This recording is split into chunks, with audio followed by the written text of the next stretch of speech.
everybody, welcome or welcome back to my YouTube channel, #Moviebae. I am Moviebae, and in this video, I'm going to be doing a review over Netflix's The Ultimatum Season 3, where everybody should just be single, okay? But before we get too into it though, I would like for y'all to drop down and hit the subscribe button. Thank you. Because here on Moviebae, I do reviews, reactions, and commentary to movies and television. And if that is the type of content you like, you might as well stick around and hit the subscribe button. And if you find yourself enjoying my commentary along the way, don't be afraid to give me a thumbs up and or drop a comment down below. And I need y'all to really give me thumbs up and drop comments down below because I know y'all got something to say about everybody on this show. Just like I got something to say, I know y'all got something to say. Regardless if y'all agree with me or disagree, I need y'all to voice y'all opinions in the comment section down below. All right. Now, before we get too into it, I would like to preface this video by saying I have never seen The Ultimatum before. I honestly just started watching love shows, like not competition love shows, just love shows in general, because, you know, I'm low-key kind of bitter. Don't care. But I was seeing a lot of The Ultimatum down my YouTube timeline, and my YouTube friends are reviewing it. And I'm like, you know what? Let me watch the show. So when I watch the review, I know what's really going on. And then when I started watching the show, I say, you know, I think I have to do a review because because these people are crazy. These people are crazy in real life. Now, that's the same thing that happened with Love is Blind, Love Island. So if y'all are into the love shows, make sure y'all go to my playlist, binge my ish, okay? But let's go ahead and get into the craziness of Season 3, The Ultimatum. All right, so if you're basically like me and you don't know what the ultimatum is, it's essentially you have couples and one person has issued the ultimatum to the other person saying, we either get married or we are no longer together. They go on a show with other couples that are just like them and they break up. While they break up, they go through this like dating period where they see, is the grass greener? How many fish are really in the sea? For real, for real. And they get to, at the end of that dating week, they get to recouple with somebody else. Now, when they recouple, they get to do a trial marriage. And in my head, I was thinking, if I was the person that was issued an ultimatum, why would I want to do a trial marriage with somebody I don't even know? I don't want to get married in the first place. That's why I'm here. But okay, go off Netflix.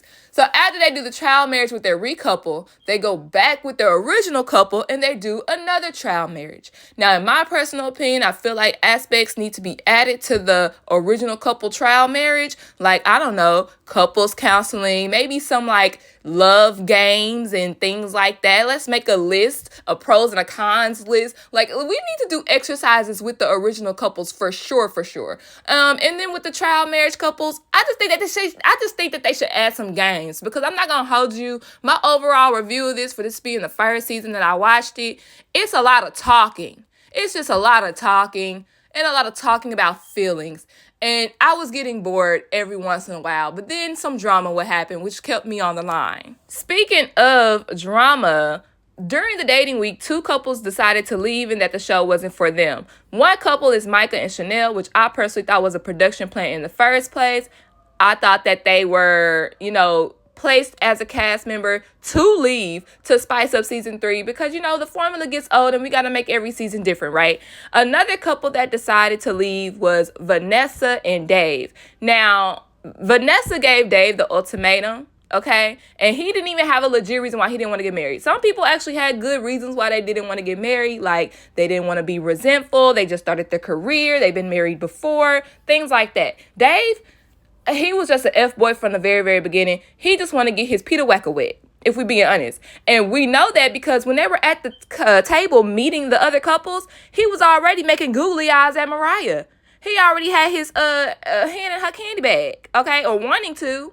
So when it came down to the dating week and he felt like he had all the play and wasn't getting any play, oh, that's when Dave decided, okay, yeah, this is stupid. We don't need to be here. We need to leave. I say a lot of things, but I'll never say a lie. Now, Vanessa actually recoupled with Nick, and they were hitting it off until Nick kind of had a mental breakdown, thinking about his girl being with another guy. So I do also understand Vanessa when she was like, yeah, I don't want to stay in the midst of him having a mental breakdown. I'm going to just leave with my man. Now, with these two couples leaving, it did cause a rift in the experiment, leaving two people single, Nick and Mariah. Now, we're going to get back to Nick, y'all. But let's go ahead and get into Mariah and Caleb and Arya. Now, Caleb and Mariah have been together for about 2.5 years, and she issued him the ultimatum. And he doesn't want to get married because he feels like Mariah is young. She's 24, and she has a whole life ahead of her to live before they even get married. Now, Mariah I don't really peg her for the streets type of girl, so I'm pretty sure she's ready to get married. However, during the recoupling, Caleb and Arya, they link up, and it is, to me, a nice platonic relationship, a good vibe that could develop into a relationship if they had been talking for a year or 2 years. Okay. Now, in this, they find out what they are missing from their other couple. Okay. Caleb is missing the trust in his relationship with Mariah because she blows him up 24/7, while as Arya kind of lets him does his own thing. They don't talk all day every day, and they come back and just like debrief at the end of the day. Now, when it comes to Arya, Caleb has a stillness and a calmness that her partner, Crazy Head, okay, Sassy Pants, doesn't have. But we're going to get to him later. I'm going to go off on him. I cannot stand that guy. Anyhow, so in this relationship, though, Arya is developing an emotional connection while Caleb is keeping it platonic. All right. So when they get back into their original couples, Caleb and Mariah are arguing nonstop. Mariah, in my personal, is a control freak. She said, I didn't think over communicating was a bad thing. Over communicating is a bad thing. I shouldn't have to talk to you all day, every day. Let me tell y'all something. Y'all might think it's cute we went to sleep on the phone, we woke up, and I take a shower and we're on the phone. We brush our teeth, I'm on the phone. And I go to the grocery store and we on the phone. And being on the phone at every single step of the day, you don't have no time to yourself. Y'all might think that is cute at first, but when I tell you that is a sign of control and abusive and distrust in a relationship, it ain't cute. They don't trust you to be by yourself.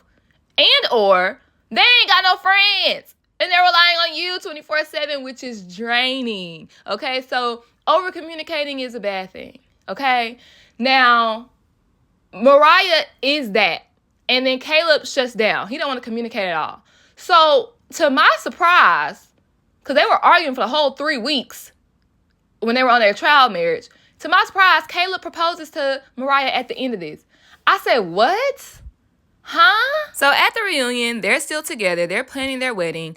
But it comes out Arya reveals that Caleb has been watching her stories and liking her stories and blocking and unblocking her. And she's trying to make it seem like he's fake because he's not happy in his relationship because he's watching her story and liking her story. She's like, why are you lurking on my page? He said, I also watch Zanaya's stories too and like her stories too. Like, Arya, this made you look so thirsty and like such girl. It made you look so thirsty because everybody know how stories work. They pop up at the top. If you watch one person's story one day, the algorithm will put their story first again the next day. You talking about lurking your page. Obviously, you're the one lurking his page if you knew that you were blocked and unblocked and blocked again and unblocked again or whatever the story is. He don't want you, sis. He don't want you. You thought it was something deeper, and he put that wall up because he knew at the end of the day he wanted to get back with Mariah. Sorry, not sorry, sis. Move on. He ain't for you.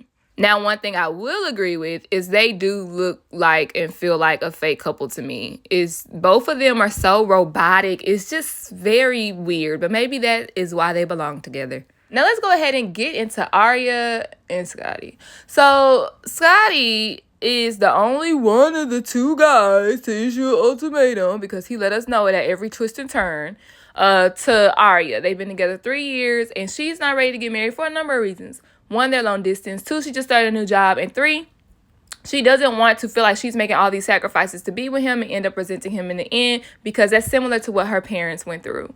And they're no longer together.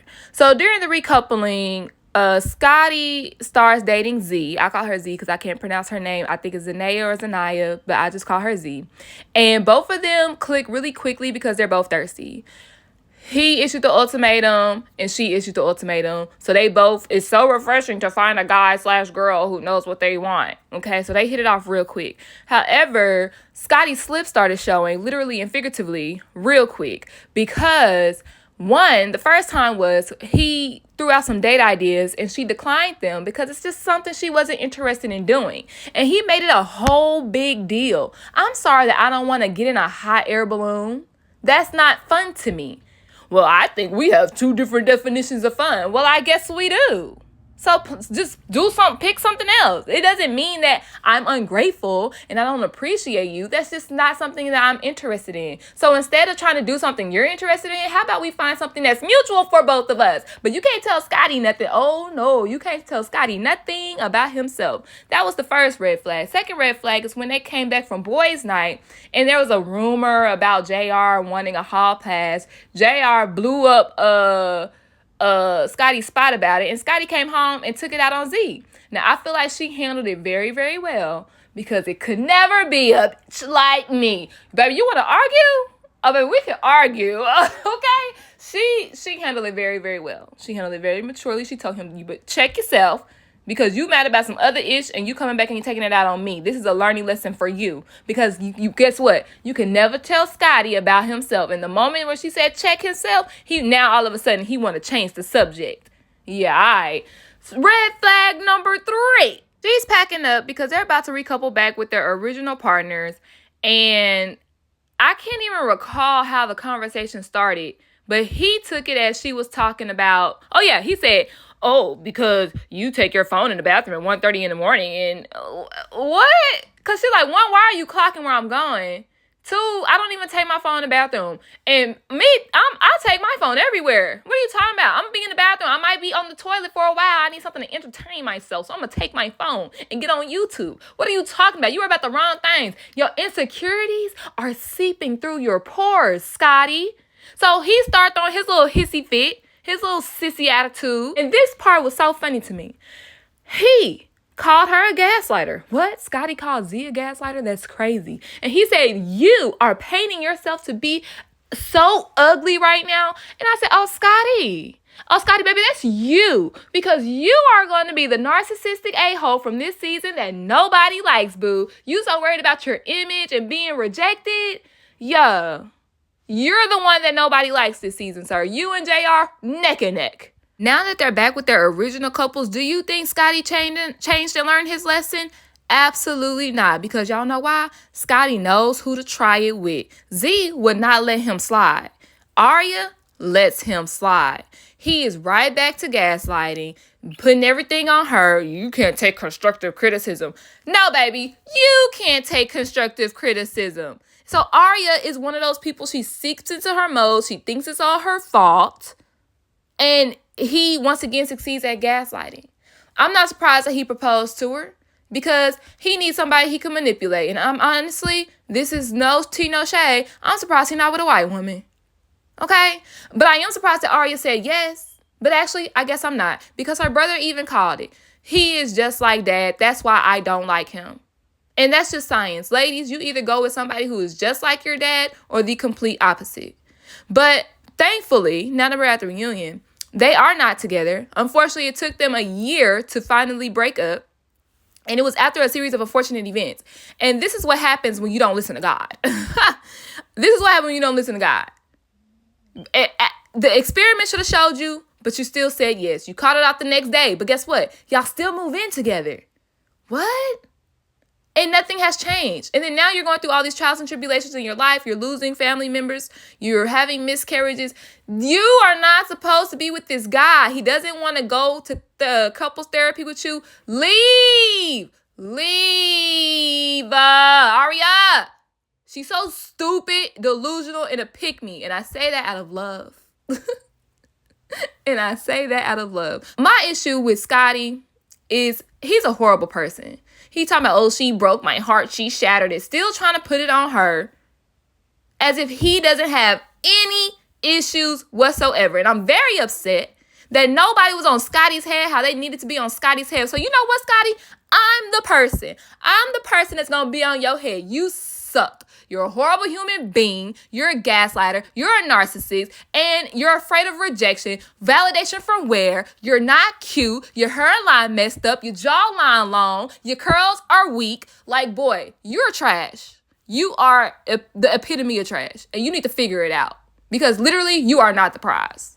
Moving on to a woman that Scotty couldn't play with. Matter of fact, after this show, that no man can play with, Z and JR. Now, Z and JR have been together for 3 years, and she gave him the ultimatum. He says he does not want to get married because he was married at a young age. He was divorced at a young age, and he's just super cautious about getting married again. Honestly, a legit reason. However, the moment that I found out that he was a PK and a Scorpio, I knew we was in for a ride, folks. If it wasn't the braids, if the braids wasn't enough, I knew that this boy had F-boy written all over him when we found out he was a PK, preacher's kid, and a Scorpio. So during the recoupling, he links up with Sandy, who is also another Scorpio, and they talking Zodiac. That's the only reason why I'm mentioning it, y'all. As a fellow Scorpio, they were getting on my nerves with the Scorpio talk. Okay, let's just talk about it. So he had a choice between Arya and Sandy. Arya, in my personal, was another woman who is ready for a relationship. Even though she's not ready to get married, she wants to have a serious relationship. But when you go to Sandy, Sandy is the fun time girl. Okay? So, of course, JR links up with Sandy, the fun time girl. And even though they had quote-unquote chemistry, most of it was sexual. That doesn't mean they were having intercourse. That just means they were into each other. Very much so, physical touch as a number one love language, okay? When it's time to go back to their original couples, he picked up with Zaina? Yeah, like nothing ever happened. Yes, it came out that he and Sandy kissed a couple of times, and that was a little roll hump that they had to get over. But Zaina loves this man, especially now. She done fell out with Scotty, too hottie with the body. Okay, if you're a Zoo subscriber, you already know. She done fell out with him, so it's kind of like she ain't got a choice but to get back with her man. And that's who she wants in the first place. I feel like it was doomed from the moment she said he gave her first orgasm. I said, oh, wow. And that is why this boy got you wrapped around his finger. Girl, is more good dick out there, I promise. I'm not going to hold you. I personally did think that JR was going to leave with Sandy at the end of this because neither one of them really wanted a serious relationship. But I think Sandy ultimately would have been giving JR an ultimatum. They would have came back for season 4 with another ultimatum with these two as a couple. They should have done that. Y'all don't know how to market yourself. Anyhow, he doesn't leave with Sandy, and he also does not ask Z to marry him. So they leave the show, presumably single. When they get back home, he moves out. Granted, he moves into an apartment across the street, but they move out. Okay? For some reason, Z still celebrates his birthday, gives him a massage, takes him to get a massage and a steak dinner. They exchange plates on Thanksgiving. She gives him a gift on Christmas. And all the while, he's accepting these things, which he shouldn't be. But he says, we need time apart. Like, we need to not be together. But she's still doing relationship stuff.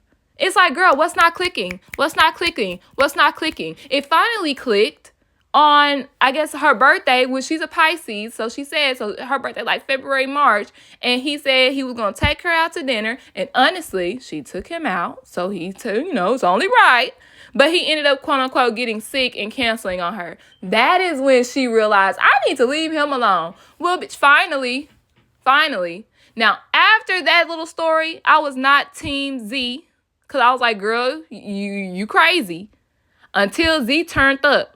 Z turned up and she started calling JR out on all his stuff. She mentioned how the day before they went on the show, a girl sent her screenshots of their DMs of him flirting with her. And he said that they were Photoshopped, but then he owned up to it, but they were still Photoshopped. JR, what? And then, of course, he downplayed his connection with Sandy. And then when you rewatch it on the show, it's like, boy, you was all up over her. Like, what are you talking about? I hate when my dude end up being the thirsty one. That's embarrassing. And then it continues from there. But with the part it continues with, we have to first get introduced to Sandy properly. Now, let's meet Sandy and Nick. Now, Nick is 38 and Sandy is younger. Okay, she still likes to be in the streets and like to party, and he's ready to settle down, so he issued an ultimatum. Now, when it's time to recouple, Sandy and JR, they hit it off, and this is when Nick starts losing his SHIT. And he said that he did not want, out of all the guys, he did not want Sandy to end up with JR. JR is low-hanging fruit. And initially I was like, why is he making all these comments about JR when at that time they didn't show us anything from JR to give the impression that he's low-hanging fruit and he's just the bottom of the barrel and he won't be able to teach her any lessons about herself or relationship.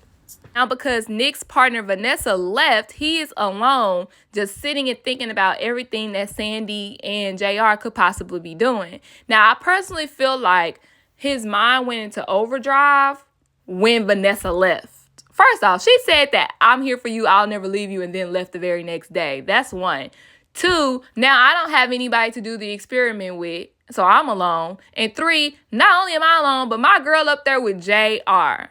Okay? Hold on. Stay tuned. Matter of fact, if you ain't crashing out about me like Nick did for Sandy, I don't want you. No, I'm just playing. I've had that before. Please don't come to my house unannounced. Don't do that, y'all. He was legit crashing out. So when they finally go back to their original partners, when I tell you Nick, even though he found the fault in his ways, it's still like he didn't have a grasp on how to not do it anymore, if that makes sense. Like, I understand why he was paranoid and going crazy. Trust me, I do, especially because it came out that Sandy and JR kissed once. Oh, they kissed twice. Now they kissed 3 times, and she said she wasn't going to even tell him until they was done filming. Okay, girl. No, ma'am. No, ma'am, press him. So he had reasons to go crazy. It's just like, you can't act on your crazy. Erratic. Erratic is a good word to describe Nick. So when it comes down to it, I'm happy he decided to leave her alone. He reached for, I think, a paper in his pocket, and she was like, what are you doing? What are you doing? And that's the moment he knew, like, you can't love me and be scared of me at the same time, so I'm going to just let you fly, baby bird. And I'm happy he made the decision. Now, continue to leave that girl alone, please. Now, let me talk to you, Sandy, real quick. Sandy, you are toxic. How are you scared of this man, but yet you don't want to leave him? Please don't leave. No, not. Stop that, girl. Stop it. Stop it. Stop it. That's not healthy.